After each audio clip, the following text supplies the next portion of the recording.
and welcome back to Sports the NEMO Way, the Tim Duncan episode, the big fundamental. The 6'11", 250-pound power forward is a 5-time champ, 2-time MVP. He's a 15-time All-Star, 15-time All-NBA, playing 19 years in the league after being the number 1 overall pick. And he is a Hall of Famer, just barely though, just got in like last year.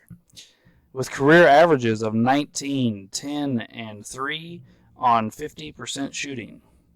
And that will now kick us to Ray, who has him ranked the highest of anyone at number 4 overall and number 1 on his power forwards list. Ray? All right, so I'm not going to get too complicated with this opening statement. Got a couple points, and then I'll hand it over. The Spurs didn't start winning titles until he got there, and they haven't won any titles since he retired. That's how important he was to the team, same as Jordan and Olajuwon. He's a 5-time champ, more than LeBron, Durant, Curry, and still holding steady in that regard. 3 times final MVP, more than Olajuwon and Curry. And he's also a 15-time All-Defensive, and a man played 19 years. He is also, 15 All-NBAs and a Rookie of the Year. So I'm just going to let somebody else have it because right there is just dominating of a player as you can have. So there's my simplicity, and whoever's next. All right, well, that will actually lead to me, who also has a pretty short and sweet opening statement about Timmy D. But before I move on, I have him ranked 6th overall and also number 1 on the power forward list. Timmy D is steady as they come. His career averages are pretty good, and then his playoff stats go up. He usually showed up in big moments, even when he was old and past his prime. He showed up in great big moments. We all remember Ray Allen's big shot to beat them in the 13 finals. But what we don't remember because they lost is that Tim Duncan scored 25 points in the first half of that game, and the Spurs couldn't hold on to the lead he built him. His multiple game winners in the playoffs, great. He also has the second most finals MVPs in NBA history. He has the most all-defensive teams ever. I have a question regarding that, though, here in a little bit. He won 50 games every year of his career, except one, and that year was the lockout season, so there really wasn't enough games for him to win 50 of them. And he made the playoffs every year of his career. And he has a win percentage of 71%, the greatest ever. Not in basketball, in professional sports. Oh, wow. Okay. So that is my opening statement on Tim Duncan. And that will kick to what would be Wade, who has him identically ranked to me at number 6 overall and 1 on his power forward list. But sadly, Wade is not here. He stuck his head in the door a few minutes ago and told us good luck, but Wade had conflict of scheduling. So Wade hopefully will be back next week. But that will now move us to Uncle Doug, who has him ranked a few spots down at number 9 overall, but again, 1 on the power forward list. Uncle Doug? Yeah, well, Tim is definitely the number 1 power forward. He's got 26,000 points, which ranks him 18th. His scoring average is 98.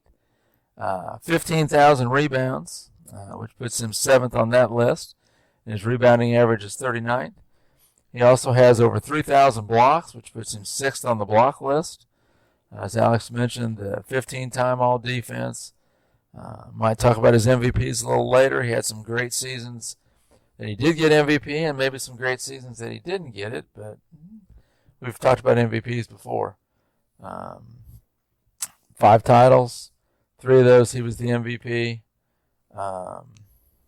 He's the only player to be selected to both All-NBA and All-Defense for 13 consecutive seasons. That's pretty impressive. Yeah. Tim was fun to watch. One of the things I remember about Tim, I remember him. I mean, he was a pretty quiet guy, but there was a referee that did not care for him. I do not remember the guy's name. It's Crawford. Oh, that's right. And he teed Tim up for laughing on the bench. Yeah, what is his? Joey Crawford? I think so. Yeah. Yeah, Tim had actually gone out of the game, sat down on the bench, and was talking to another player and started laughing. And Joey walked by and teed him up. Wow. Yeah, he did not like Tim. I don't understand why, but anyway, I really enjoyed watching Tim and the Spurs. And shout out to Nay, because she was a big Spurs, David Robinson, Tim Duncan fan. And she'll enjoy this episode, I'm sure. Yeah, it's the first time we're not poking fun at her with Greg Oystertag or Scott Pollard. That's or right. Somebody like And that. now she's not happy.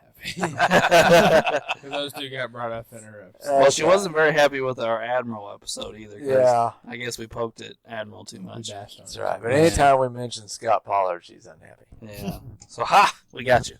So that will lead us finally to Drew, who has him ranked the lowest of all of us at number 11 overall. But, again, for the final time, number 1 on the power forward list.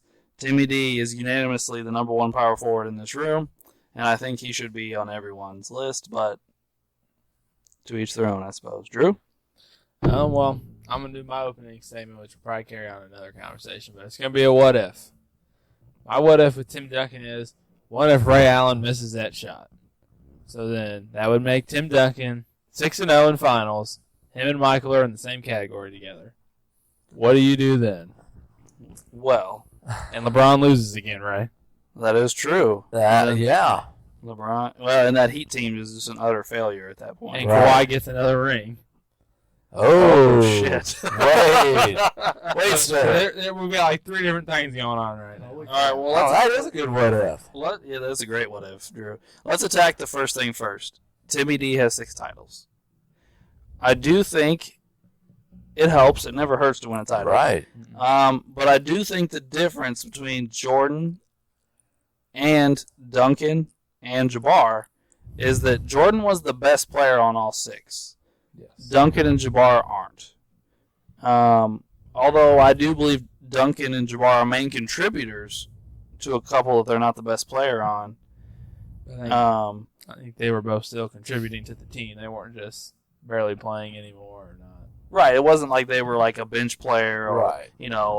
somebody that didn't have their shit together. It was, but I would say Tim Duncan was the second best player on. Well, I don't remember the one that Tony Parker was balled out for. Tony Parker had a hell of a season that one year. And I think I would say Tony Parker was the best player on that team, but Tim Duncan was right there. And then, so I would say Tim Duncan might be the best player on 4 of them. Yeah, I think if he's got 6 titles, he's probably going up. I mean, he can't go any higher. He's still the best power forward, but I think he would move up on my And list. then he has no losses either. That is true. And then that takes away a Michael category. He's in with Mike. You know, Right. See that? And So- it definitely hurts LeBron. Yeah. Yeah, I was gonna say, so let's cover the second part of this then. LeBron now it loses 3 out of the 4 seasons he's in Miami, and now only has 3 titles, and one of which is a bubble title. Right. And his one title with the Heat was against the Young Thunder, which we all think was probably Yeah, well Weaker. that would also mean that. I mean, I don't know how you guys feel. We know that Heat team just choked away the Dallas title. They choked it away. Yep. I mean, I don't know if I would call this a choke job, but it would be underachieving. Oh, yeah. The Heat are the favorites. Well, yeah, once they put them all together, they were the favorites like every year. Right. So that's another time in LeBron's career where he's the favorite and loses. Not to mention that now this year he can't even make the playoffs when 20 of the 30 teams make the playoffs. Right. Yeah, this year's just an embarrassment. I think it does damage and change things for LeBron. I mean, you guys can obviously disagree. I'm getting some static, Ray. And then I do think it hurts. Like I said, I do think it hurts LeBron but it is. It's not hugely damning. It's not like LeBron free falls down our list or something. No. It's just, it's a little bit of a knock, and because 3 titles still isn't nothing to shake a stick at. I mean, 3 titles is still a pretty solid career. Let's be honest. So anybody else have an opinion on LeBron part? I definitely think LeBron would drop on my list. You don't know what LeBron. You think if they lose another one, you think he stays in Miami and tries to redeem himself, or is he going to go back to Cleveland still? Or does he leave even earlier because he's mad? That's possible. Yeah, because he left mad anyway. Right. So does he leave mad earlier? Yeah, he may bail. Here's the other part of this, guys. What does this do to Dwayne Wade's legacy? You take another one away from him. Yeah, because you're taking a title away from him.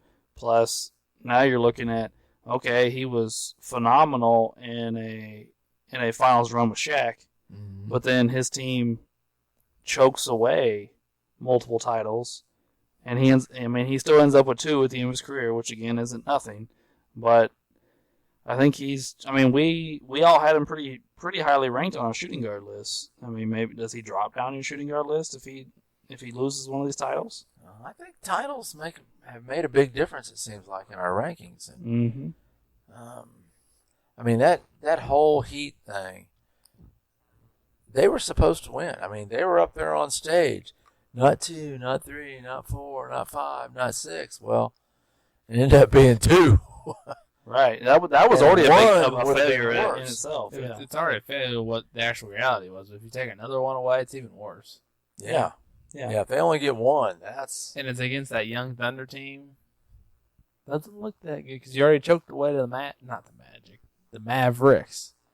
Yeah. Well, here's the other thing too: is losing the one they did lose to the Spurs was kind of unimpressive. Not because I dislike Timmy D or any of those guys, but Duncan and Parker and Ginobili were old. Yeah. Because wasn't it? That was 2014. Yeah, it was the year later. So you put another wear and tear year on Parker, Duncan, and them. That was Duncan's, 16th year in the league? 16th, 17th year in the league? It had to be, yeah. because he came in 97. Yeah. It's like 17 years in the league. Yeah. So that's almost as late as LeBron is in his career now. Yeah. LeBron can't even make the playoffs, much less win a title. Yeah. So that's interesting. Then we got to talk about the other side of this. That gives Kawhi a 3rd title, but 2 of the 3 are as a role player. Right. So what exactly does that do for his legacy? Obviously it doesn't hurt his legacy by any means. But how far up does that help Kawhi getting a role player title, not a best player or main contributor title? To me, he only gets the one. He gets all 3 titles, but the only one that really makes a difference is the Toronto title. That's the one I credit him for. Yeah, kind of wish Wade was here for this. It would be interesting to see what he thinks. Wade would be all over this. Yeah, he would be. And I just watched that play today because looking at Tim Duncan stuff, they were talking about that, and they showed LeBron missing and Bosh getting the rebound, throwing it out to Allen. He hits it, and it's just like, man, the Spurs were that close to going 6 for 6 during the Timmy D area. Like, so close. Like, one rebound. All you had to do is get one defensive rebound. Well, and what's it do to Ray Allen? Obviously, missing 1 shot's not that big a deal, but that was kind of a signature moment for Ray. And, we don't have him. He saved LeBron, too, with LeBron missing that game-winning shot. Yeah. Him and Bosh bailed him out. Cause, you still say LeBron misses, but it doesn't matter because they still end up winning. But if he doesn't make it, he hurts himself. He hurts LeBron not making that one. Mm-hmm. Yeah, it's a pretty big moment. Indeed. That was a great one, Drew. I really like that. Does anybody else have anything to add before we move on? I just thought that needed to be brought up for a what if. That changed a bunch of people's careers in our list. Oh, it does. That's good. That was a great one, Drew. I didn't think of that at all. All right, well, since we're on the topic, I have a what if myself, guys. And it's probably a pretty obvious one to people that listen consistently, or to the guys in the room. But Tim Duncan very, very nearly signed with my beloved Magic. And it was a done deal. He had verbally agreed to the deal and was going to sign it. And this comes straight from Duncan and T-Mac. T-Mac and Grant Hill were there at the time. But Duncan backed out and went back to the Spurs because Doc Rivers, who was the coach of the Magic at the time, told Duncan he couldn't bring his wife on team flights. And Duncan said, well, I'll just go back to the Spurs then, because Doc wouldn't concede on that. So, because his wife couldn't fly with the team, we lost out on Tim Duncan. I didn't know that part of it. I didn't know that part of it. That's dumb. In this day and age, that would be unheard of, to lose out on somebody of that caliber over something like that. Shit, a team today would just be like, we'll just fly you two on your own jet. Right, Like, yeah. hey, They'll we just got charter. Yeah. No big deal. If that's your only complaint, we're good. I mean, somebody as good as Tim Duncan, they'd charter a flight just for her if she wanted. Yeah, right. Exactly. Wow. I bet Doc regrets that. Oh, 100%. And, that would have been, obviously, that would have been T-Mac's best ever teammate. Oh, But- yeah. T-Mac's probably Duncan's best ever teammate, as far as, when he played with them. Right. Because Robinson was pretty old by the time Duncan got there. It wasn't like he was in the prime of his career. And I don't think Parker and Ginobili are on the same level as T-Mac. No. And early Kawhi's not. No, and not early Kawhi. So, that duo would have been fearsome. Obviously, it would have been even better if Grant Hill would have gotten healthy. The three of them together would have won titles for sure, no questions asked. Yeah. Yeah. But, that's always my big what if for Tim Duncan. What year was that? It was the year after one of their title runs, so I'm going to guess 03, 04, somewhere in there. Boy, and that would have been prime Tim, too. Yeah. I mean, we're talking 6 or 7 years in. Oh, yeah, that would have been. He was moving. Well, here's another one for you guys. Jason Kidd tried to sign with the Spurs after the New Jersey title runs, after Duncan beat them. Right. And Pop decided to go with Parker instead, which Parker turned out to have a nice career and everything, Sure. but we're talking about Jason Kidd here. The Jason Kidd, Tim Duncan pick and roll for years and years there. I feel like that's pretty phenomenal. And on top of that, Kidd makes people around him better. He does. And that's not something I really associate with Tony Parker. Tony Parker was more of a score-first point guard, not really a great passer. I think that, again, could have changed Duncan's career for the better. Yeah. Oh, I think so. Well, that's all the what-ifs I got, guys. Well, speaking of Pop and the Spurs, didn't he just didn't he become the all-time winningest coach just recently? Yes. Oh, wow. That's what I thought. Well, congrats to him on I saw that. some crazy stat of. I'm trying to think if any coach did something like for a certain amount of games for 10 years or something, they still wouldn't catch him. He's way ahead of all the current coaches that are coaching today or something. Oh, yeah, that could be. Well, yeah, if Tim Duncan had a 700 winning percentage, that means during those years Pop had it. Yeah. Same thing. Right. He had the Admiral before that, and so some great teams. Well, I know in recent episodes we've talked about some title runs and how awesome they were. And maybe it slipped my mind. Maybe I didn't realize it at the time because I was, quite a bit younger than I am now. I don't know what it was. Maybe I just forgot it. I don't know. But I didn't really remember Timmy D's 02-03 title run with the Spurs there, obviously. But it not only just statistically, but then I looked up who was on that team. That team had no business winning a title. There wasn't enough talent on that team to win a title, especially when you look at who he had to go through to do it. So I just want to touch on the 02-03 season real quick. Regular season, he averages 23, 13, and 4 with 3 blocks on 51% from the field, 71% from the free throw line. So a pretty nice season, you know. Then we go to the playoffs where Timmy D really faces off against some nice competition here. If I can get it pulled up. Here we go. The 03 first round, he goes and plays Phoenix. You know, Amari Stoudemire and those guys. And he averages 18 points, 16 rebounds, 5 assists. You know, nothing like ridiculous scoring-wise, but 16 rebounds and 5 assists is pretty solid, shooting 52% from the field. Then he goes to L.A., Shaq Kobe's Lakers.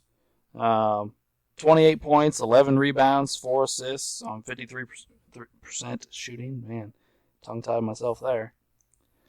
Then he goes to Dallas to face off with Dirk and goes 28 points, 16 rebounds, and 5 assists. That was a good series. Yeah, and then he goes to the finals to New Jersey, I guess to match up with Kenyon Martin. Not that there's a huge Hall of Famer in his position there. But then he averages 24 points, 17 rebounds, and 5 assists. But that team is just not impressive. Sorry, I'm pulling it up here. I would say his second best player is Tony Parker that year, who averaged 15 and 5. And then the next guy on here, I guess I'd say, was Steven Jackson, who averaged 11 points, 3 rebounds, and 2 assists. Malik Rose averaged 10 points and 6 rebounds. This is the last year of David Robinson at 8 and 8. Bruce Bowen averaged 7 points and 2 rebounds. There's nobody doing anything on this team but him. It really just impressed me with the team he took to the finals and who he had to go through to get there. I mean, Shaq and Kobe, Dirk, the Suns team with Amari and them, like, that's some really good competition. He just came in and smacked all of them.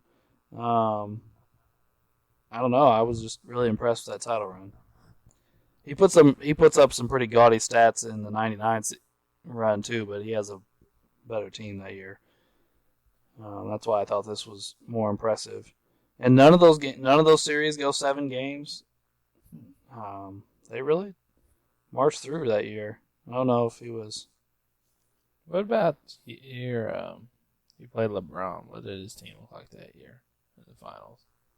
Nice sweep, LeBron. Yeah, so in the finals that year, he averaged 18 points, 11 rebounds, and 3 assists. To get there, in the first round, he played Denver. Carmelo. Yeah, Melo and Camby and Nene and those guys. He averaged 20 and 10 and 5. Then they go to Phoenix, and he averages 26, 13. Then they go to Utah. He averaged 21 and 9 and 3. And then in the finals against the Cavs, he averaged 18, 11, and 3. Here's the other thing to remember about San Antonio, any of these guys, but Duncan is who we're talking about. They played at the slowest pace in the league for the majority of Duncan's career. So there's not a lot of possessions to inflate his stats. You know, if he would have played on we're not just talking about like they didn't run, like, you know, there wasn't a lot of fast break points, which is true, but I mean, like, they walked the ball up the floor and ran sets and took up the shot clock and then said, now we're going to go down and set our defense and make you grind out a defensive possession against us. There just wasn't a lot of possessions. You go down and just look at Tim Duncan's shot attempts over the course of his career. Karl Malone, who another guy that did not play at a high pace, his career average for shot attempts, Tim Duncan only has one season above it. Yeah, that's Like, and, you know, a lot of people, I've heard a lot of criticism when I was doing some of my research that this, you know, like the last 8 years of Duncan's career are very unimpressive. Well, the last couple years just aren't impressive. I mean, just period. I mean, he's got old. But, I mean, you can also look at it here. His shot attempts just go way down. He's still really efficient. He's still shooting right around 50%, sometimes above it, sometimes a little below it. But his shot attempts just go down. Instead of shooting at 15, 16, 17, 18 times a game, he's at 13, 11, 12, 12, 10. Like, he's just not shooting as much. Parker and Ginobili and Leonard and those guys that kind of come into their own, and Timmy D was just happy doing what he did and being the anchor. He'd switched there at the end of his career. He'd switched to center, you know, to because the league had changed. Honest. Here's my question, guys. I don't think there's a question, so I'm not going to ask it. Timmy D could play in all eras. I think we all agree with that. oh yeah. What would where would Timmy D rank if we ranked him as a center? Where would he go on your center list? Ooh. Let me look at my center list. Yeah. I don't know that he. Wow. Yeah, I'm just trying to think. Well, let me do this before I did kind of put you guys on the spot. Will we all agree that he's top 5? Yeah. Yeah, because on my overall list, he would be 5 right now. If we didn't change anything, he'd really be right behind Elijah Wan. Not right ahead, right behind. Hold on. Are you saying that you plan on moving Duncan from 11 to 5? Is that what you just said? 11 to 5? Is that what you just said? Nope. Well, then what'd you say? I'm confused about what you said then. No, he would be 5 on my center list. He's gotcha. His His center centers list. ahead of him. Yeah. Okay. If I went by my list right now, he would be. Gotcha. And I'm understanding. Okay. I'm sorry. No, he would go from 11 to 5. I thought you said, yeah, he would be number 5 on my overall list. And I was like, oh, are you moving him? My bad. I'll probably move him, but. Yeah, he would probably be. He'd definitely be top 5 on mine. Well, I'm going to go out and I'm going to say I think Tim Duncan would be top 3 on my center list. I haven't really sat down here and grinded over this question, but I think there's a legit case for him to be 2 or 3. I'm just going to say he's not going to move very far from where I got him now. Well, you have him at 4 overall. Yeah. With Michael and, well, you don't have any centers ahead of him. Right. So he'd be your number 1 so center? Well, would be no, he's going to be number 2 center after rearrange. So he'd probably drop a spot, and whoever I'm putting the rearrange would go above him. So you're saying he'd probably be your number 2 center? Yeah. And I'm saying he'd be 2 or 3 for me. Yeah, I'm saying probably 3 or 4. 3 or 4? Yeah. Behind? Kareem, Shaq, and then he and Elijah Wan would be my debate for 3 4. Well, I was going to say the same thing. I was going to debate him and Olajuwon. So let me ask you this, Uncle Doug. Well, this is not in my litigation question, so I'll just go ahead and ask it. Why are you positive Shaq's ahead of him? Well, I'm not. Shaq was just so dominant. I mean, I don't know that Tim could do. I mean, Tim was very consistent and he was a good rebounder, but Shaq was just so powerful there for a while that he was. I mean, I would say Shaq's peak is better than Duncan's peak. Yeah. I don't think that's too debatable. Right. I think Tim's longevity is probably better. Yeah. Yeah. But here's my thing. You're talking about offensive dominance, which is not questioned. Shaq's offensive dominance is great. What about Timmy D's defensive dominance? That's true. Of course, if he's guarding Shaq, That's it. Yeah, it's he not as might great. not be quite as dominant. So yeah, it's They overlap. that might be a bit. debate too. Yeah. No, I mean they played. They were both in their primes for probably 4 or 5 seasons there against Right. each Yeah. other. The Spurs and the Lakers had some great Well, I mean, series. the Spurs won 2 championships and the Lakers won 3 right in 5 years. Right, It was yeah. boom, I boom, mean, boom, boom. Like they 5 were- straight years, one of them won the title. Yeah, they were it. Yeah. So, yeah, that's it. That's a good question. Yeah, because I always think of him as a power forward, but you're right. At the end, he was playing center. Yeah, and today he was played center. That's how I remember Tim Duncan more of. Yeah, and Center. really in college, he kind of played center. Yeah.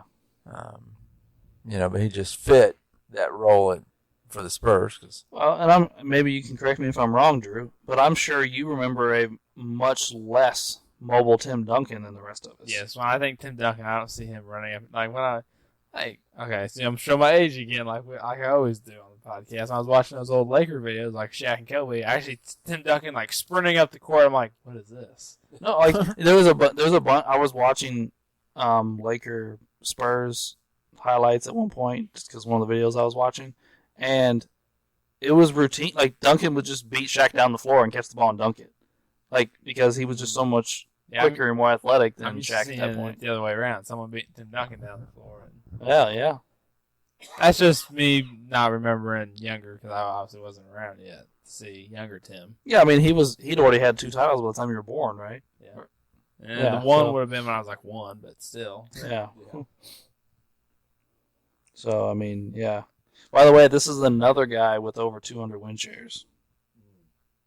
I still don't know what win shares exactly mean, but right. not very many guys have 200 win shares. I think we're down to like 3 or 4 of them that have 200. So. Well, and you were talking about him running up and down the floor and stuff. I believe Tim started his athletic career as a swimmer. Yes, a swimmer. And, he's a pretty athletic guy. And then there was, I was trying to think what the incident was. Wasn't it something to do with sharks? Oh. And he was swimming in the ocean or something and kind of cooled that. The Spurs schooled that? No, I'm talking this is back when he was a kid. Oh. No, that's why he switched sports. I can't remember that. I wish I remembered that story now. That sounds interesting. I'll look it up while you guys are. Okay, so Here's here's another question for you. If Timmy D played today, obviously in a time when there's a lot of stretch 5s, we've already agreed that Duncan would play the 5 today. And Duncan's mid-range game was elite. I mean, his outside the block bank shot was pretty much automatic. Yeah. Do you think not the bank necessarily, obviously, but do you think Duncan would have extended his range to 3 and been a legit 3-point shooter in today's game? I mean, not like automatic all the time, but definitely I could see him doing like what Jokic does. Yeah, shoot 2 or 3 a game and Yeah. make shoot 35% or whatever. Yeah, if he in the days there, I could see him banging with Jokic and Embiid every night like them. I could see him being like them. Here's that. Okay, there's something right there. Like we were acting like and not that they're not playing phenomenal. Don't get me wrong. I like Jokic and Embiid both, and I think it's great that the big men are kind of coming back. But those guys aren't better than Tim Duncan. If Tim Duncan played today, he'd be doing what they're doing. Oh no, I'm not saying they're better than Tim Duncan. I'm just saying No, that's not. I wasn't accusing you of saying that. I'm just saying like all these all-time greats we're talking about. Like Jokic and Embiid are it. What if Duncan played in an era where there was only one other really good big man? Well, yeah, with Tim Duncan. Yeah. Oh, yeah. With Tim Duncan destroy everybody. With Tim Duncan coming up when he was coming, you had him, Kevin Garnett, Dirk Nowitzki, all at power forward, all in the same conference. Yeah, all in the West. Yeah. Well, and C-Web was there for 5 or 6 of those years too. And you had Shaq at center, so you're obviously gonna run into him at some point. Well, at that point, Shaq was around. Mourning was still around. David Robinson, but they play on the same team. I feel like we're forgetting a few centers, but Yeah. Mutombo would have still been around. Yeah. Yeah. There was, and Amari's coming up during this time. Amari was pretty dominant power forward there for a few years. Chris Bosh. Yeah, Chris Bosh was another good one. So All right, I got a story for you guys. All right. Tim was a good student. He wanted to become an Olympic-level swimmer like his sister. He excelled at swimming, the teenage standout in the 50, 100, and 400-meter freestyle, and was aiming to go to the 92 Olympic Games. That was his goal. But in 1989, Hurricane Hugo came through and destroyed St. Croix's only Olympic-sized swimming pool. Duncan was forced to swim in the ocean instead, and his fear of sharks ruined his enthusiasm for the sport. And he switched to basketball. So he didn't start playing basketball till like 9th grade, I think. Yeah, he only began playing basketball in the 9th grade. So again, another guy that started playing late. We talked about that with Olajuwon last week. And had another sport that, probably protected knees. Yeah. You don't start jumping around playing basketball so early in life. Your knees don't. Think how many games you played by the time you were in the 9th grade, Drew. Ooh. Or Alex. Yeah. I mean, We played basketball a lot. it wasn't shortly after the 9th grade that your knee started hurting you. Yeah, I had knee surgery after my freshman year. Right, see? And, if you'd have been a swimmer instead, maybe not. But, of course, we say that, but you also have to be a phenomenal to progress as fast as he and Olajuwon did. They were just, of course, incredibly tall. I say they're also close, both of them, close to 7 foot. Yeah, I think, maybe I'm wrong. If you're that talented, maybe you're just that talented. But I think it would be hard to take up basketball that late in life and learn to be a guard. Yes, I do too. Yeah, I think that'd be very hard. These guys that we see are big guys. Yeah. Guys that take it up later, big guys. Yeah, if you're 7 foot tall, that's already a huge advantage. Right. You're already now you got to learn footwork and post skills and all those things, which is I'm not saying it's a cakewalk, but you're not learning ball handling and shooting and passing and reading defenses and all those things that come with being a guard. It's crazy to think about. I wouldn't want to pick up a sport that late and try and dominate it, regardless of what position I played. But when you're that tall, they're going to give you a lot of special attention. Oh, yeah. You get a lot of extra coaching. Fly your wife on a plane with you. Yeah, that's right. Well, I think Tim Duncan and Olajuwon, being that tall and growing up where they grew up, is probably like one of us being that tall here in a small area. Right. Where nobody around you is like you. So you're going to get all the attention and all the special work. Yep. Because they're like, oh, like we've never had anything like this before. Like it's not like Canton and Highland and Clark County and Palmyra and Monroe City. Not like we have 7-footers walking around. No. Not anymore. If we have a guy that's 6'6", we're all like, oh shit, we got a big guy this year. Yeah. Drew, you never played with a guy 6'6". Nope. Played against a couple, but never had one with you. Mm-mm. Yeah. So that's I think if we had a 7-footer go to one of these small little towns right here, they'd be treated like they just all sorts of special treatment. Oh yeah. And every dude in the area that was ever any good would want to work with them and teach them stuff. Go watch them. Yeah, people would go watch them all the time. If I heard there was a 7-footer around, I'd at least want to go see if he's good or not.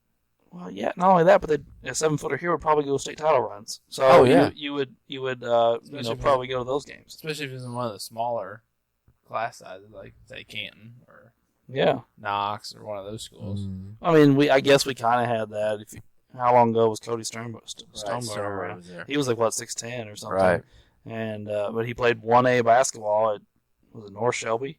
That's where he was at, wasn't he? Yeah, he was North Shelby. Yeah, and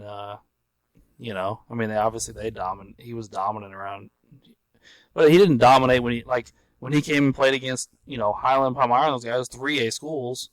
He didn't dominate there. He was fine, but he didn't dominate. This is weird. Anyway, I want to get off this high school topic. Shall we litigate? Sure. All right, I only have one question for each of you. So I will keep it short and sweet. Ray, Yep.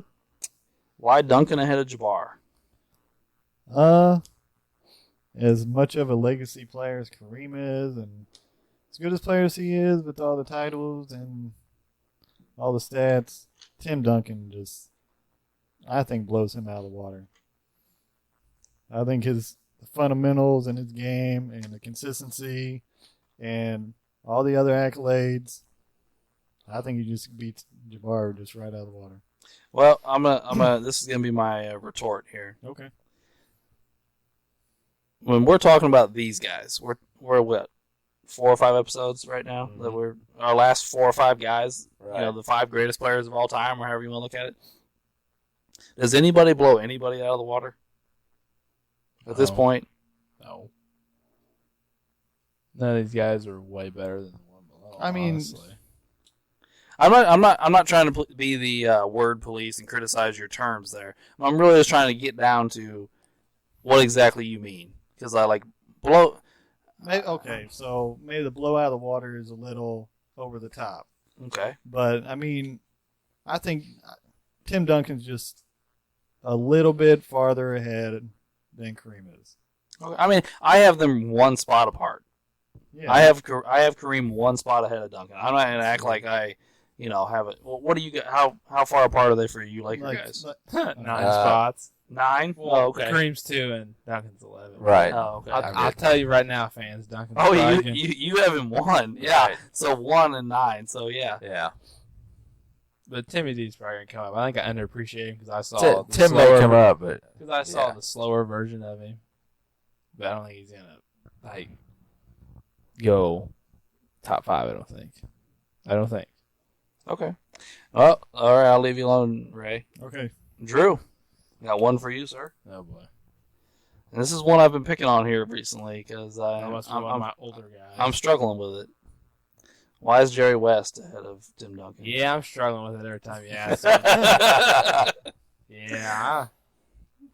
I don't know. I would say the same thing I say every week. I think it's that Finals MVP that year ago when I was thinking about, like, man, that's just so impressive. I mean, it is, but not compared to what some of these other guys have. I'm going to say, and like I said a couple of minutes ago, I think I underappreciated Tim Duncan since I saw him play. Mm-hmm. So I feel like I knew, like, a lot about him since I saw him, but I didn't see the more better prime days with him. So I think I underappreciated Tim. So. Yeah. I feel you on that. All right. Uncle Doug, just 1 for you. And I struggle with you, by the way, today. I found those 2 easy. I had to sit and stare at your list for a few minutes. But I'm going to go with this one.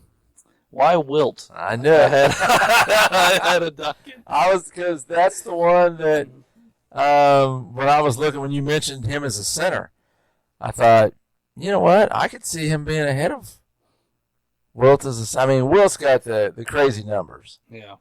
But Timmy's got more accolades. And it's probably because of the numbers and because he was on the center list.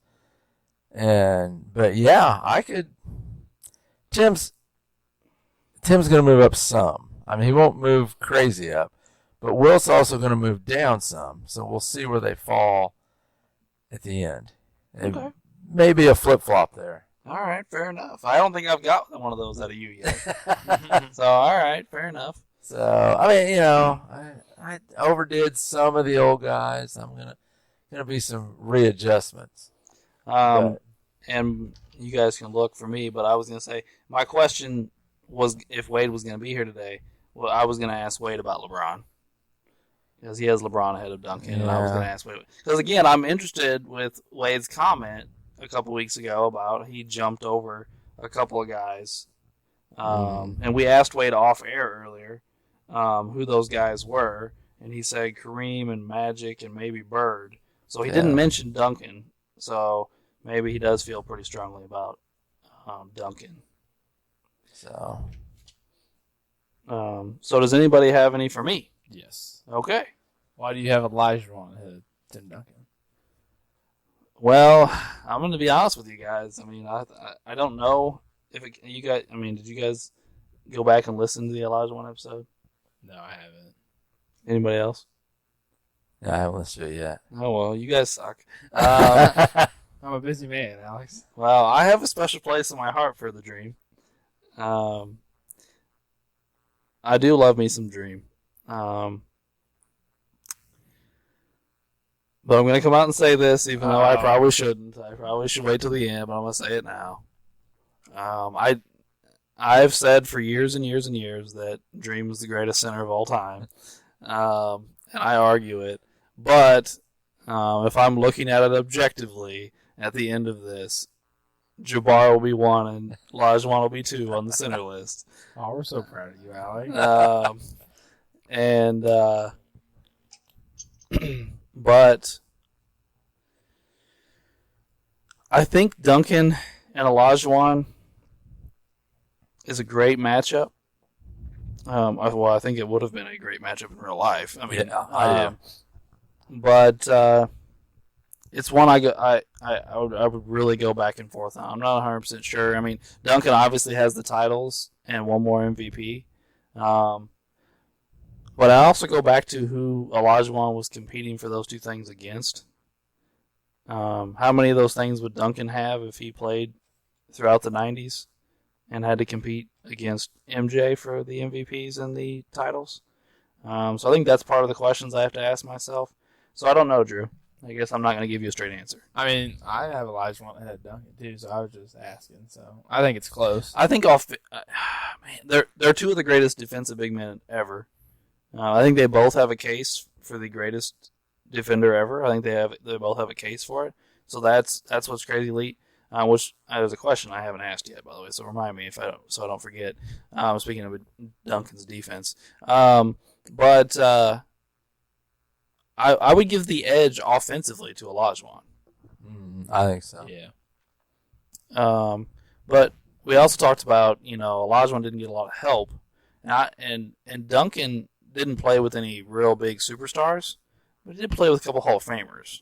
And I mean, again, I'm not discounting Robinson. Robinson was a superstar. I just don't think he was a superstar when he played with Duncan. Right? Yeah, he was at the end of his career. Yeah, We all looked at that during the Robinson episode. We bashed on him for that. We did. He only had 8. Sorry, Harry.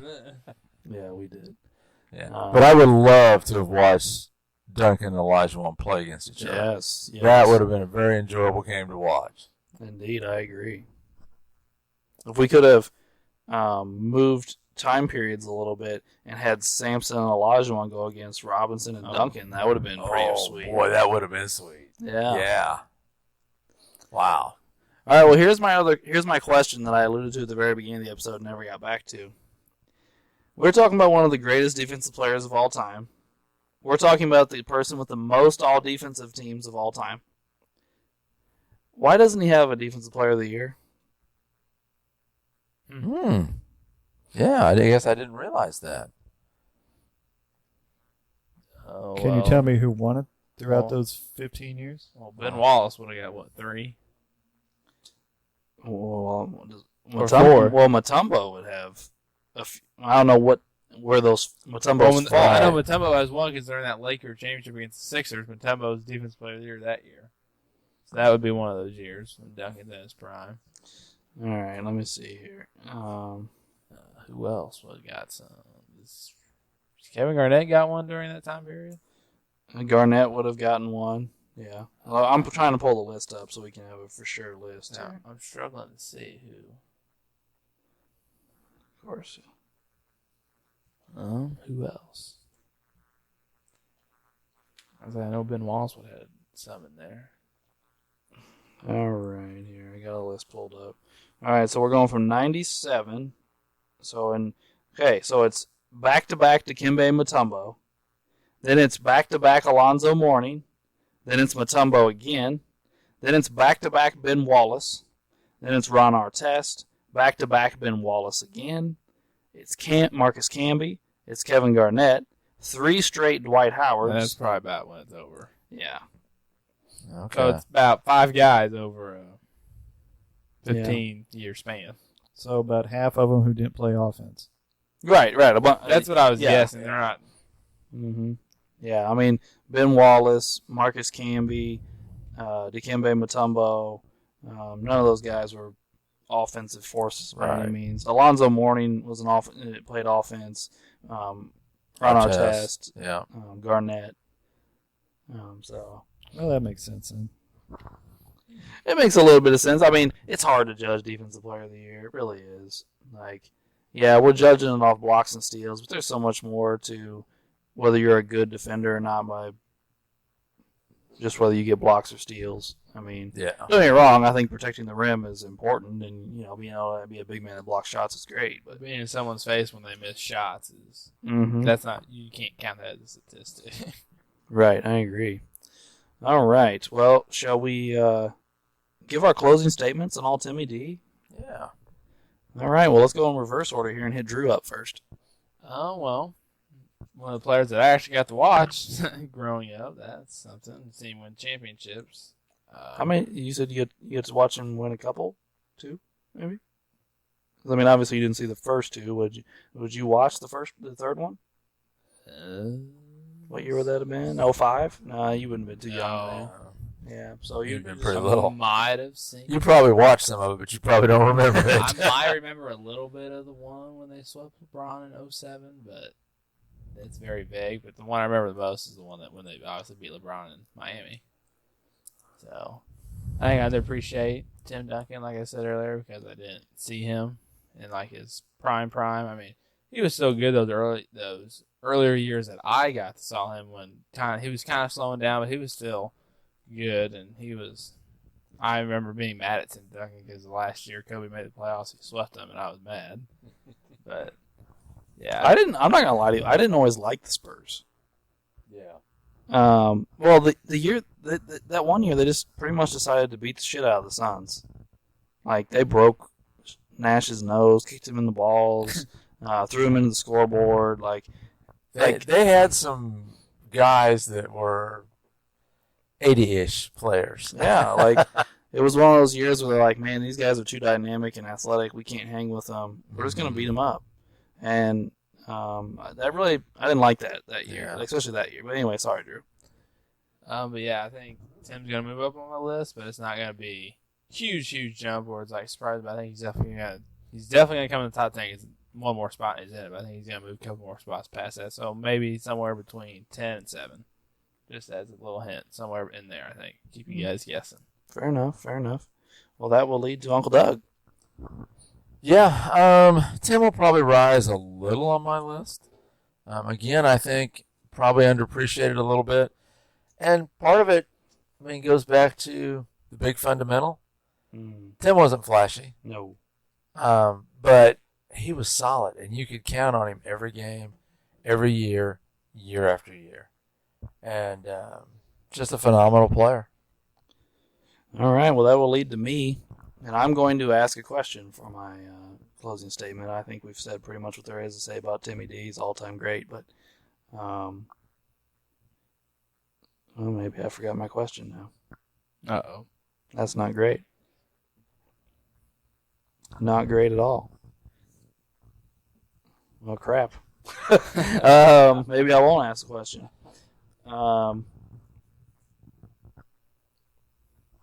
Dang. This is really great podcasting right here. I literally was just sitting here Telling us, don't let me forget. Yeah. Well, I guess anyway, Timmy D's great. He's the greatest power forward of all time, and I don't think it's overly debatable. I do think he's an all-time great overall as well, and I don't want to take anything away from old Tim Duncan. And yeah, I'm just going to leave it at that and kick it to Ray. All right. Well, he checks all the boxes: longevity, titles and accolades, skill set, winning a title with subpar roster. I mean, he's probably the most well-balanced and most skilled players of all time. And that's why he's up so high for me, because of what he checks, what he put in, where he's come from, started late, picked it up. I mean, the man is just basketball incarnate. So that's why he's on the list. All right. Well, that will end the Tim Duncan portion of this episode. But now I'm going to throw a curveball at the rest of the guys in the room because I didn't warn them about this. I would like to have a conversation before we move to trivia. I would like to ask the rest of you all, who do you think is the MVP of the NBA this year? Kind of freaking me out. And I have the 3 lead guys pulled up if you need to hear some stats. So I guess let me do it this way. I'm gonna blind you guys and just give you the stats. Okay. All right. Player A is 30 points, 11 rebounds, 5 assists, 1 steal, 1.5 blocks, on 55% shooting, 30% from 3, and 72% from the line. That is player A. Player B is 27 points, 13 rebounds, 8 assists, 1 steal, almost a block, 58% shooting from the field, 33% shooting from the 3, and 81% from the line. And player C is 30 points per game, 11 rebounds, 4 assists, 1 steal, 1.5 blocks, on 49% shooting, 37 from 3, and 81 from the line. Does anybody need anything repeated as far as the stats? Nope. All right. Before we reveal who these guys are or anything about their teams, just statistically, how do you all feel they stack up? Well, A and C are pretty similar besides an assist. A and C? Okay. Yeah. But I think, personally, I would pick B. It's 3 less points, but he's getting 3 more assists, so that results in more points, I think. And he gets 2 more rebounds, which, I don't know. I'm going to go with B. That's what I would pick. That is tough. What was player B's shooting percentage again? Player B? Yeah. Yeah, hold on. I'll pull it up. It is 58%. He is the highest in the field goal percentage, while player C is shooting the best from 3. And I do believe B and C are shooting the same from the line. Although none of them are shooting bad from the line. Right. And C has 3 more assists, you said? No, B. B would have 4 more assists than 4 more C. assists. Yes. Only 3. We're looking at 5, 8, and 4 on the assists. Yeah, I'll go with Drew. I think B. The extra assist, the shooting percentage. Well, Ray, you gonna make it a consensus? Or you gonna change it up? Yeah, I think I'd have to go with B. All right. Well, do you guys know who B is? Sounds like Jokic numbers to me. I'm not sure. Yeah, it's Jokic. Okay. Do you know who A and C are? Well, one of them's probably Embiid. C is Embiid. Oh, wow. And is Giannis the other one? Yes, Giannis is A. Yeah. So is there somebody else you think need to be thrown into this top argument for MVP? I wish I could throw KD in, but I know he doesn't have enough games. So Yeah, KD and I haven't LeBron talked didn't play enough. I don't even talk about LeBron. I know I've heard people talk about Booker, but I don't think he's up there. They've also said I've heard Luka. DeRozan, but I don't know about that. Yeah, I've heard DeRozan. He's kind of falling Well, off. here, I got Booker pulled up. Hold on, I'll show you some Booker stuff. Booker is 26 points, 5 rebounds, 5 assists, a steal, 46%, 38%, 86%. Now, the team he's playing on is got 63 wins, and the season's not over. Right. They are the best team in the league by a lot. Yeah. What's John Morant's numbers, just for fun? Oh, yeah. He's another guy that doesn't have enough games, though. Oh. I can pull him up, though. That's how many games he's played, too. So this should be interesting. All right, Ja Morant, sorry. 27 points, 5 rebounds, 6 assists, and a steal, on 49%, 34%, and 76%.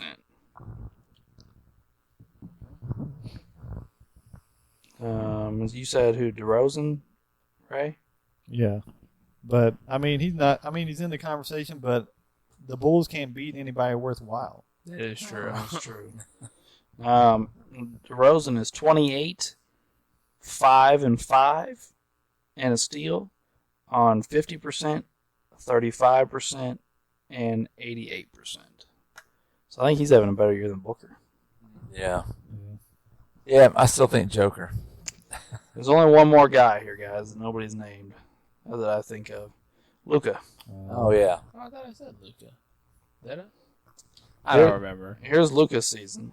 28 points, 9 rebounds, 8 assists, a steal, 45%, 35%, 74%. Now, here's the other part of this we haven't talked about. Jokic is playing on the worst team. What are they? I mean that in two different directions. He's going to finish like 5th or 6th in the West, quite a ways down the list, so the worst in the standings. But he's also playing with the least amount of talent. Murray and Porter, his second and third best players, have pretty much missed the entire season. Murray hasn't played at all, and Porter only played 4 games. Yeah. So he's there. That's a negative and a positive, I guess, because his team's not nearly as good as these other guys. Like, these guys have taken their teams to higher heights, but at the same time, he's not playing with the same amount of talent as these other guys.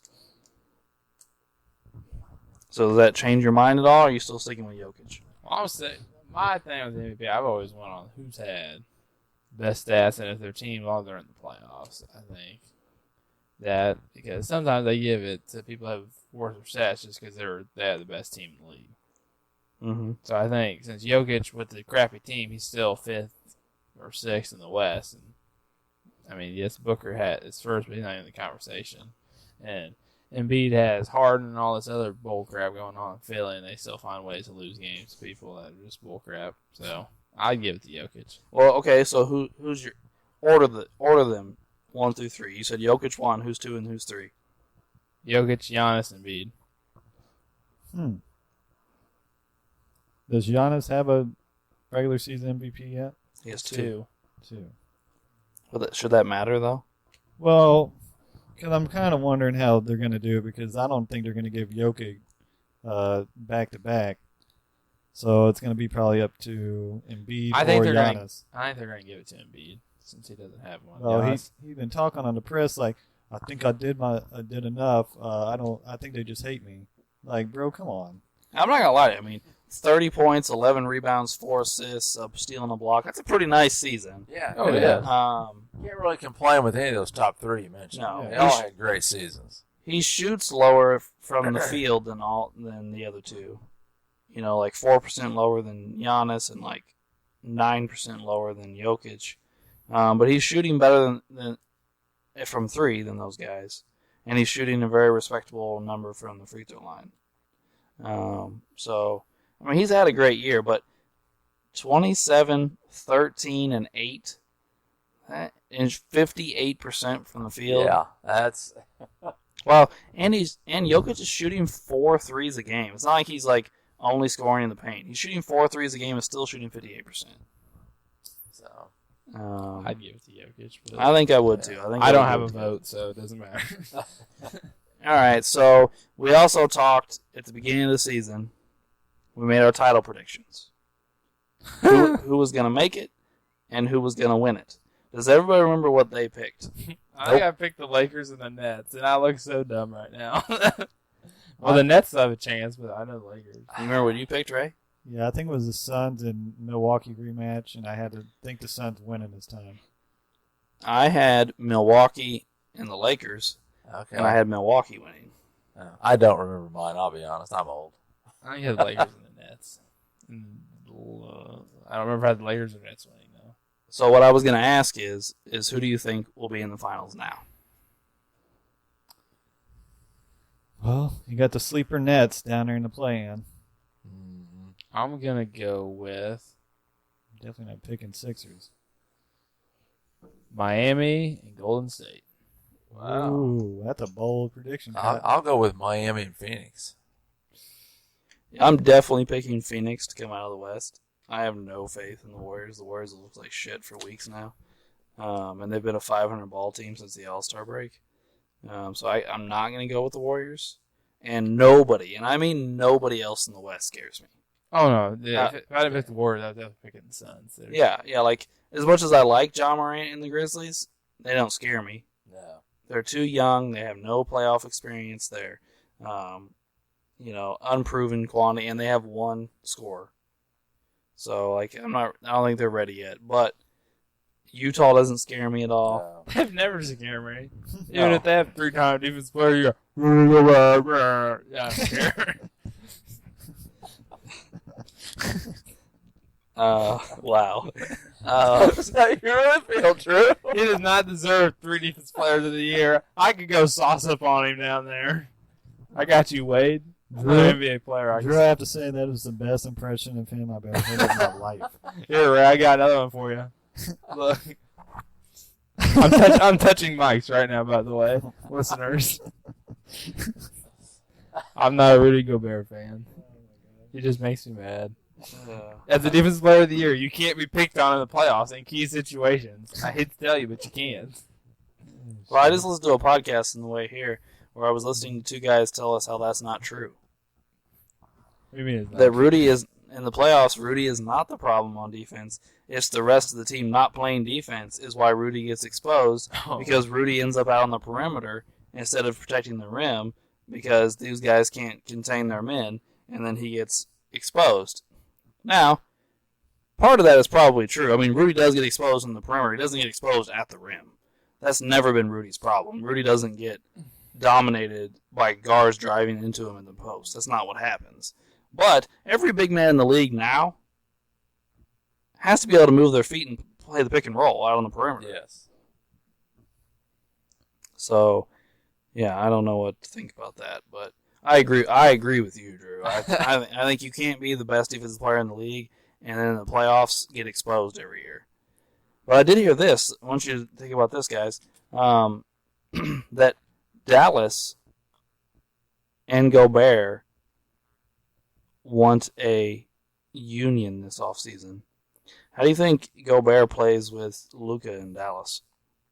Please don't go to Dallas. Luka, don't let him come. Tell him no. Well, here's my question to you, okay? The dominant ball handler in Utah is Donovan Mitchell, somebody that doesn't really pass a whole lot. And definitely doesn't pass to Rudy. We've seen all those stats come out this week. He doesn't pass the ball to Rudy. But Luka is a very talented passer and throws lots of alley-oops and lobs to guys like Powell and Porzingis and things. Do you think the pick and roll in the middle of the floor with Luka and Gobert, kind of like the Harden Capella, where he threw so many lobs to Capella, 3 or 4 or 5 a game. Do you think that raises Rudy's offensive ceiling enough where he's actually more quality on that end of the floor? I think Luka would benefit Gobert more than Luka would. Gobert would benefit more from playing with Luka than Luka would benefit playing with Gobert. Well, let me ask you this. They're playing Powell right now as their starting center, who also doesn't score, but he's not nearly the defender Rudy is, or rim protector. Does having a dominant defensive rim protector behind Luka, the poor defender, help Luka at least there? I think it probably helps Luka there. Yeah. I mean, know. it's going to make Dallas better, but It can, if I told you to right now, Luka leads the Mavericks to the finals, what is your response? No, not that. I'm just thinking in my head, holy crap. He's going to be dropping triple-double playoff stats. Well, he's done that the last 2 years, and Yeah. they haven't got out of the first round. Yeah, I know. He was putting up 40-point triple-doubles and losing. I remember watching those games with Dad last year because we were rooting so hard for him to beat the Clippers. Wade's going to slap you when he sees you next. That's fine. I wanted Luka to beat the Clippers. I mean, it'd be very impressive. I'd be interested to see who he plays in the finals. They just beat the Bucks. in Milwaukee. So I mean, I know it was one game, but still, they can show they can beat some of the better teams in the league. Luka has been stone cold for a few weeks now. In the second half of the season, he's been really unbelievable. But my thing is, I don't think a one-man team can work his way through these 7-game series and keep it up. Harden couldn't do it. Westbrook couldn't do it. Shit. LeBron and Jordan couldn't do it. They tried. Yeah. Maybe it's a Dallas thing. Maybe Dirk did it. Maybe Luka can do it. Yeah. But even Dirk wasn't doing everything. Luka literally does everything. Like, he brings the ball to the floor. He handles the ball. He either scores or assists on, like, every basket the entire game. When, like, he's doing everything. Dirk was not the facilitator, the ball handler, everything. He was, I'm the scorer. Luka is doing. Look, this is young LeBron. Well, but even more stats. Like, LeBron didn't put up these stat lines even when he was on top. In his prime. And we're looking. I mean, I have Giannis pulled up instead of Luka, but I mean, what I just say Luka's stat line was? I mean, it was something stupid like. Was it like 40 something? No, I didn't average 40, but I was like, oh, you're talking about for the 28. other. You're talking about for his playoffs. yeah, it's 28, 9 and 8, and like that's pretty good. yeah. Now I wonder what his usage percentage is. Oh, I bet it's higher than T-Max. It might be higher than Westbrook's if we're not careful here. Usage. Oh, it's only 37. So I mean that's really really high, but it's not higher than Westbrook's. But do we blame him for it being that high on the Mavericks, though? I mean, I think he's pretty efficient for handling the ball that much. He's fairly efficient. I mean, he only shoots 45% from the field. So, I mean, he could bring that up a little. Not that that's terrible, but, I mean, he could bring that up. And he does average 4 turnovers a game, which is getting up there a little bit. It's not Westbrook, Harden, or level. It's probably he is not as efficient as LeBron, but he doesn't have the turnovers LeBron does either. So, I mean, there's a case to be made here. I mean, if Luka shoots too many threes a game to shoot 35%, like he's shooting like Curry amounts of threes, and which is okay, but like then shoot 38% from three, Right. 39% from three, something like that. Anyway, I think we've gone off on quite the tangent for today's NBA. Shall we move into trivia? Sure. All right. Drew's ready like always. All right. When you guys have your boards, I'll ask the question. I'm ready. All right. This NBA season, what team has had 4 players score more than 40 points? I've seen this one. 4 players, huh? Mm-hmm. 4. I'm getting a point. Oh, did you see it right? Yeah, I watch ESPN during the day. No. All right, well, I'm going to write down a guess anyway. I'm ready. Yeah, I got a guess. All right, let's see it. I put the Nets. Okay. I said the Suns. All right. Ray's correct. It is the Knicks. The Knicks? The Knicks did it. It's, was it Randall, Fournier, Kimba, and R.J. Barrett? Yeah, something like that. Yeah, I think it's those 4. Wow. Wow, I wouldn't have got that. Speaking of Dang it, Ray, watching ESPN. Julius Randle, what's going to happen with him in the offseason? He is pouting his ass off out there. Are the Knicks going to move him in the offseason? Because he seems like he's not even trying half the time. Yeah, he better be careful. He rejuvenated his career in New York. He better not screw it up. I agree. All right, who would like to go next? I can go. Okay. Draft time. Crap. 1997 draft. Mr. Tim Duncan was number 1. There are 3 All-Stars in this draft. We all know Tim Duncan. Name the other 2. Crap, I don't even know. I can't even think of his draft class right now. Like I know, I'm not even I can't even think of who was drafted in 97. And Duncan won Rookie of the Year, so I can't even try to think of who won Rookie of the Year that year.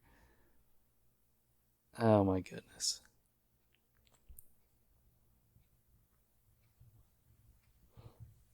This is irritating. I'm drawing a fat blank. Thought you were about to say something very different than fat there for a second. You laid in that hard F. I was like, oh, Drew! No. Podcast ain't saying that. I would say something, but it's not true. I was going to say, your mom listens to this. No, we always ask her. She does not listen. Yeah. She says, I just don't know anything about basketball. Well, Mom, Listen and learn. that's what we tell her. Exactly. We Listen. can teach you. You can actually learn who some of these players are. That's right. It's going to sound stupid when I write some of these names down, I think. Okay, think of anyone. All right, I got 2 guesses. No, that's not true. I don't have to second guess. That was dumb. I gotta stand by my thing where I always guess, but I really don't know. Like, this is. Sorry, listeners, but I can't think of anything, so I'm just going to have to be in Well, one of these guys, you guys are going to kick yourself. All right, I got 2 guesses. I don't know. I'm good. You Yeah. got, all right, Yeah. you ready? Drew, you're not going to guess? Nope, I'm not. All right, what you got, guys? I say Keith Van Horn and Kobe Bryant. McGrady, Carter, and Nash. Okay. Keith Van Horn was the number 2 in the draft, but he was not the All-Star. Oh, shit! T-Mac was number 9 in this draft, and he was an All-Star. Oh, she forgot T-Mac. Now I don't feel as bad. Number 3 in the draft was the other All-Star, it's Chauncey Billups. Ooh. So, yeah. Both of them. I was going to name someone. I thought for sure you'd know. I thought you'd Yeah. get T-Mac right Your on own that. damn player, and you can't even get it right. Damn. Damn, Alex. Disappointed. I don't know. I had it in my head that he went 98. I don't know. Well, when you get back, I mean, it's been a while ago. It's hard to remember exactly which year. Yeah, and I would have been 11. Yeah. So, all right, Ray, you got one? Yep.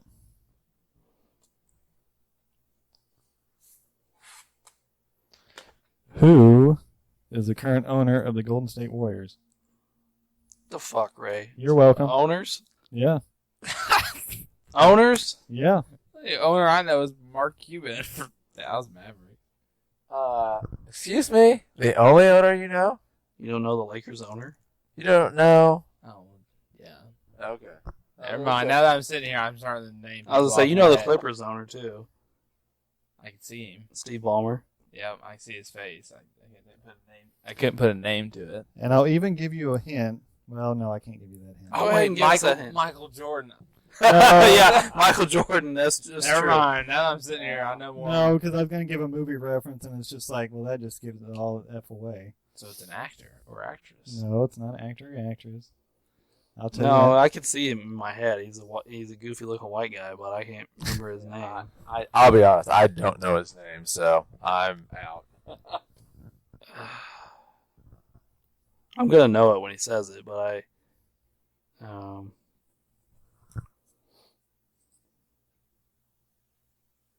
because he's the guy that a couple years ago said that the Warriors are so light years ahead of the rest of the NBA that it's going to take them a decade to catch up or whatever, something like that, and then they haven't won a title since.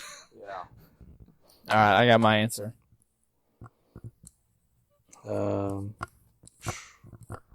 Yeah, sure, I got an answer.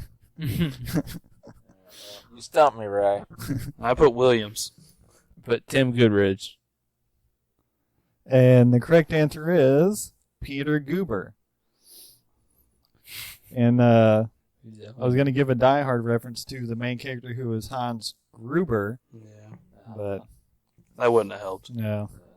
I don't think it was as obvious as you thought it was. Right. All right, gentlemen. There are 2 players currently in the NBA averaging double-digit assists a game. Who are they?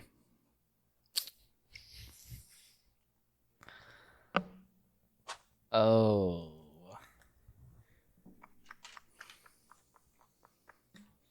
Yeah.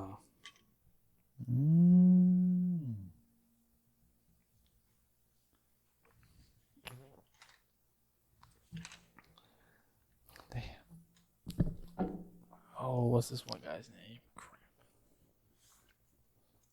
What's the one guy's name? You mean that one guy that plays for that one team?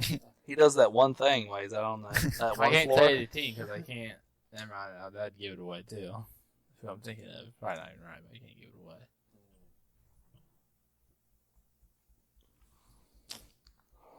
it away. Yeah. Ray, you got your answers? Yeah, I got a couple. You don't sound happy about it. All right, I got two.